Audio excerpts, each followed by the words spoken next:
ನನ್ನ ಸಂಘ ಸದಸ್ಯರು ಪಕ್ಕ ಬರ್ತಾರೆ. ನಿಮ್ಮ ಸದಸ್ಯರು ನಿಮಗೆ ಬೇಕಾಗಿದ್ದು. ನೀವು ಕಟ್ಟದಿದ್ರೆ ಎಲ್ಲ ಸದಸ್ಯರು ಸೇರಿ ನನ್ನ ಸಂಘದವರು ಈಗ ಫೋನಲ್ಲಿ ಮಾತಾಡ್ತೀರಾ? ಫೋನಲ್ಲಿ ಮಾತಾಡ್ತೀರಾ?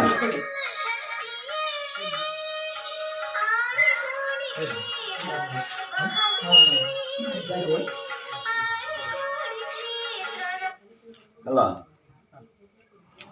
ಆಫೀಸರ್ಗಳು ಓಡು ಗಡಂಗ ಸರಿ ಜನ ಹೌದು ಜೊತೆನ ಉಳ್ಳಾಯಿ ಕಟ್ಟಬಟ್ಲೆ ಏನು ಚೂರು ಲೇಟ್ ಆಗ ನಿನ್ನ ಸಂಘದ ಬರಲ್ಲ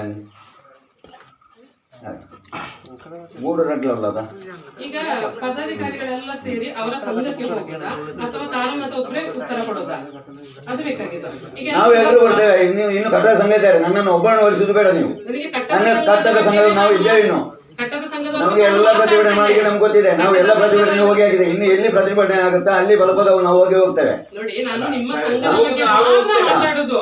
ಎಲ್ಲರೂ ಹೋಗಿದ್ದಾರೆ, ಹೋಗಿ ಬಂದಿದ್ದಾರೆ, ಅವರವರ ಹಕ್ಕು. ನಾನಂತೂ ಕಟ್ಟುವುದೇ ಇಲ್ಲ, ನಾವಂತೂ ಕಟ್ಟುವುದೇ ಇಲ್ಲ. ನಾವಲ್ಲ, ನೀವೊಬ್ರು. ನಾವು ನಮ್ಮ ಸಂಘ, ನಿಮ್ಮ ಸಂಘದಲ್ಲಿ ಯಾರಿಗೂ ಕೂಡ ಸಾಲ ಇಲ್ಲ. ಯಾರಿಗೆ ಇರ್ಲಿ ಇರೋದಿದ್ದಲ್ಲಿ ನಿಮ್ಮದು ಮಾತ್ರ ಸಾಲ ಇರುದು. ಆಯ್ತಾ? ಉಳಿದ ಸದಸ್ಯರು ನಿಮ್ಮ ಸಾಲಕ್ಕೆ ಜವಾಬ್ದಾರಿ ವಹಿಸ್ಕೊಳ್ತಾರೆ. ಅಷ್ಟು ಬೇಕು ನಂಗೆ. ಯಾಕೆ ಅವ್ರು ವಹಿಸ್ಬೇಕು? ಅವರು ನಿಮಗೆ ನಾನು ಸಾಲ ಕಟ್ತೇನಲ್ಲ. ನೀವು ಕಟ್ಟುದಿಲ್ಲ ಅಂತಲ್ಲ ಹೇಳ್ತಿರೋದು. ನಾನು ಸಾಲ ಕಟ್ತೇನೆ, ಅವರಿಗೆ ನ್ಯಾಯ ಸಿಗಬೇಕು, ಆದ ನಂತರ ಕಟ್ತೇನೆ ನಾನು. ಹೌದು, ನ್ಯಾಯ ಸಿಗುವವರೆಗೆ ಸಂಘದವ್ರ ಕಂತ ಹಾಕ್ಬೇಕಲ್ಲ. ಹಾಕುದಾಕೆ ಯಾಕೆ ಹಾಕ್ಬೇಕು? ಅವ್ರು ಹಾಕ್ಬೇಕು, ಅವ್ರು ಸೈನ್ ಮಾಡಿ ಕೊಟ್ಟಿದ್ದಾರೆ. ಹಾಕುದಿಲ್ಲ ನಾವು. ಹಾಕುದಿಲ್ವಾ ನೀವು? ಬಡ್ಡಿ ಬಂದ್ರೆ ನೀವೇ ಕಟ್ತೀರಲ್ಲ. ಬಡ್ಡಿ ಕಟ್ಟುದಿಲ್ಲ.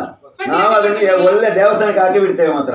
ಈಗಲೇ ಹೇಳ್ಬಿಡ್ತೇನೆ ನಾನು, ಅಲ್ಲೆಲ್ಲ ಬರೆದಿದ್ದು ಈಗಲೇ ಹಾಕ್ತೇನೆ ನಾನು. 30,000 ಲೋನ್ ಇದೆ ನಮ್ದು ಆಗೋದು. ನಾನು ಈಗ ಹೇಳ್ಬೇಕು, ನಾನು ಈಗ ಕಟ್ತೇನೆ ನನ್ನ ಲೋನು ಮಾತ್ರ. 1 ರೂಪಾಯಿ ಬಡ್ಡಿ ಹಾಕಲ್ಲ ನಾನು. ಅಣ್ಣ, ನೀವು ಸಾಲ ತಗೊಂಡಿದ್ದೀರಿ ಗೊತ್ತಾ ನಿಮಗೆ? ಧರ್ಮಸ್ಥಳದಿಂದ ಸಾಲ ತೆಗೆದಿದ್ದಲ್ಲ, ನೀವು ಬ್ಯಾಂಕಿನಿಂದ ಸಾಲ ತೆಗೆದ. ಯಾವ ಬ್ಯಾಂಕ್ ಅದು? State bank of India. ನಮ್ಮ ಪುಸ್ತಕದಲ್ಲಿ ಯಾಕೆ ಧರ್ಮಸ್ಥಳದ ಹೆಸರು ಹಾಕಿ ನೀವು? ಧರ್ಮಸ್ಥಳದವರು ಅದು ಹಾಕುವಾಗೆ ಉಂಟಾ?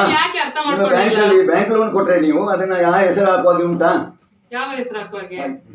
ಧರ್ಮಸ್ಥಳ ಸಂಘದ ಗ್ರಾಮೀಣಾಭಿವೃದ್ಧಿ ಯೋಜನೆ ಅಂತ ಹೇಳಿ ಸಂಸ್ಥೆಯೇ ನಡೆಸ್ತಿರೋದು. ಬ್ಯಾಂಕಿನಿಂದ ಮಧ್ಯದಲ್ಲಿ ಆಗಿರ್ಬೋದು. ಅದಕ್ಕೆ ನಾವು ಹೇಳುದು, ಸಂಸ್ಥೆಯಲ್ಲಿ ಆದಂತ ಪ್ರಾಬ್ಲಮಿಗೆ ಅವರು ನ್ಯಾಯ ದೊರಕಿಸಿಕೊಡ್ಲಿ, ಆದ ನಂತರ ನಾವು ಕಟ್ತೇವೆ. ನನಗೆ ನೀವು ಅಲ್ಲಿವರೆಗೆ ಬಡ್ಡಿ ನೀವು ಕಟ್ಟುದಂದ್ರೆ ಸರಿ, ನಾನು ಒಪ್ಪಿಕೊಳ್ತೇನೆ. ಬಡ್ಡಿ ಕಟ್ಟುದಿಲ್ಲ. ಬಡ್ಡಿ ಈಗ ಎಷ್ಟುಂಟಾ?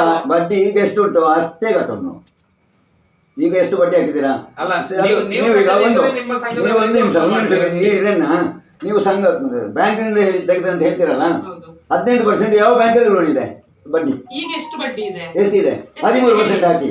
13% ಹಾಕಿ. ಯಾವ ಬ್ಯಾಂಕಲ್ಲಿ ಇದೆ 13%? 13.5% ಇರೋದು ಕಟ್ಟಿ ಇಂಟ್ರೆಸ್ಟ್. ನೀವು ಬ್ಯಾಂಕಿನ ಬಡ್ಡಿ ಬಗ್ಗೆ ತಿಳ್ಕೊಂಡಿದ್ದೀರಾ? ಮತ್ತೆ ನೀವು ಅದರಲ್ಲಿ ವಾಪಸ್ ಇದು ಒಂದು ಲೋನ್ ಒಂದು ಕಂತು ಬಾಕಿ ಆದ್ರೆ ಅದಕ್ಕೆ 100 ರೂಪಾಯಿ 200 ರೂಪಾಯಿ ಹಾಕ್ತೀರಾ. ಅದು ಏಕೆ ಹಾಕ್ತೀರಾ? ಯಾವ ನಮೂನೆ ಯಾವ ತರದಲ್ಲಿ? ಏನು 100 ರೂಪಾಯಿ 200 ರೂಪಾಯಿ? ಈಗ ನಾನು ಬರುವಾಗ ನಿನ್ನೆ ವಾರ ಹಾಕ್ಲಿಲ್ಲ ನಾನು. ಅದಕ್ಕೆ ಎಷ್ಟು ಬಡ್ಡಿ ಹಾಕ್ತೀರಿ?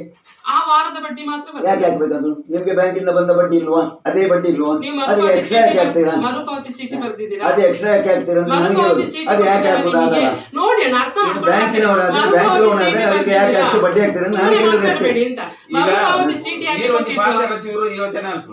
ಏನ ಏಳ ಬಾತೇರಿ ಏನ್ ಹರಡ ಬಾತೇರಿ ಏನತೆ ಇದು ದಾಯಗಿರಿಗಿರಿ ಮಾಡ್ಬೋರಿಂಗೆ ಏನು ಸಪೋರ್ಟ್ ಅಂತ ಏನು ಎನ್ನತಿ ಮತ್ತೊಂದು ಇಪ್ಪ ಆಪಣ ಆಪಣ ಮಾಡಿ ಆಪಣ ಆಪಣ ಜನ ಇದಕ್ಕೆ ಈ ದಯ ಬಾತೇರಿ ಬರಣ್ಣ ಏಕಲ ಪಾತಿರಿ ರೈಟ್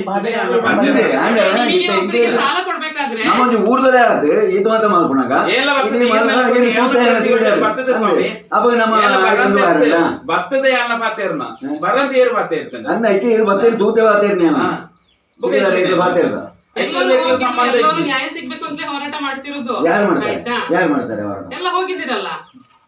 ನಾವು ಹೋಗಿದ್ದೇವೆ. ನೀವು ಹೋಗಿ ಮಾಡಿದ್ದೇನಲ್ಲಿ ಏನ್ ಮಾಡಿದ್ದು? ಏನ್ ಮಾಡಿದ್ದೀರಾ? ಸಂಘದವರೆಲ್ಲ ನಿಮ್ಮ ಧರ್ಮಸ್ಥಳದ ಅಭಿವೃದ್ಧಿಯಲ್ಲಿ ದೇವಸ್ಥಾನದ ಕಮಿಟಿಯವರು ಊರವರು ಸೇರಿ ಮಾಡಿದ್ದೇನೆ. ಅಲ್ಲಿ ಪಾಪದವನು ಕೋಳಗೆ ಕೈ ಹಾಕ್ಸಿದ್ದೀರಾ?